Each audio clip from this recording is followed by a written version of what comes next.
আসসালামু আলাইকুম রহমতুল্লাহ বরকাত। আজকে যে বিষয় নিয়ে আমরা কথা বলবো, বাজারে যে সকল দুধ পাওয়া যায়, এক ধরনের দুধ হলো গুঁড়া দুধ, আরেক ধরনের দুধ হলো তরল বা স্তরিত পাওয়া যায়।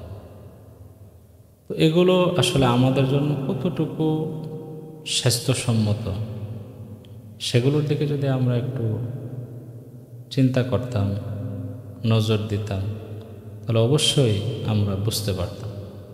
বিভিন্ন পত্রপত্রিকাতে আমাদেরকে সতর্ক করা হয়, কিন্তু তারপরেও আমরা সতর্ক হয় না।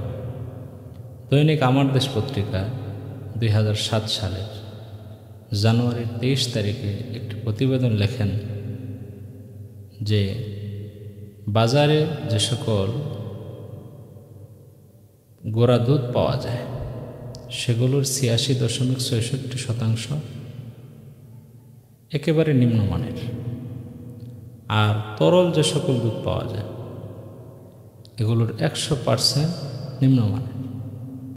একটু খেয়াল করলে বুঝবেন যে আমাদের দেশে গরু, ছাগল, মহিষের দুধ যেগুলো পাওয়া যায় সেগুলোকে বিভিন্নভাবে কেমিক্যাল মিশিয়ে বিভিন্নভাবে এগুলোকে মডিফাই করে আমাদের জন্য সেগুলো প্রস্তুত করা হয়।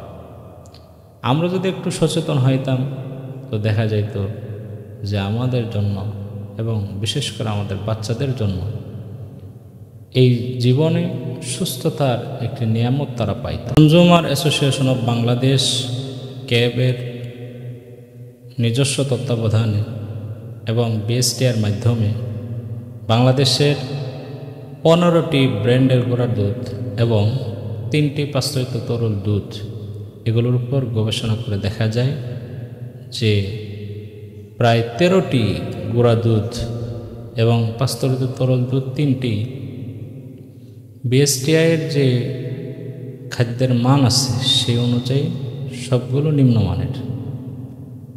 তো তখনকার যে সকল দুধগুলো নিয়ে গবেষণা করা হয় সেগুলোর মধ্যে নিডো ছিল, নিডো,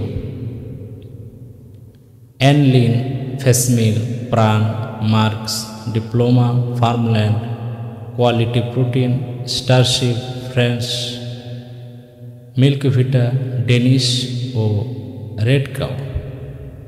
আর তরল দুধগুলো হলো আফতাব, মিল্কভিটা এবং আরং। এটা আমার দেশ পত্রিকার 2007 সালের 23 জানুয়ারি এই প্রতিবেদনটি লেখা হয়। তো আমরা একটু খেয়াল করে দেখতে পাই যে আমাদের বাজারে কিন্তু এই সকল দুধগুলি চলতেছে, তো যেগুলো একেবারে নিম্নমানের। এগুলো দ্বারা আমাদের জন্য ক্ষতি, আমাদের বাচ্চাদের জন্য ক্ষতি।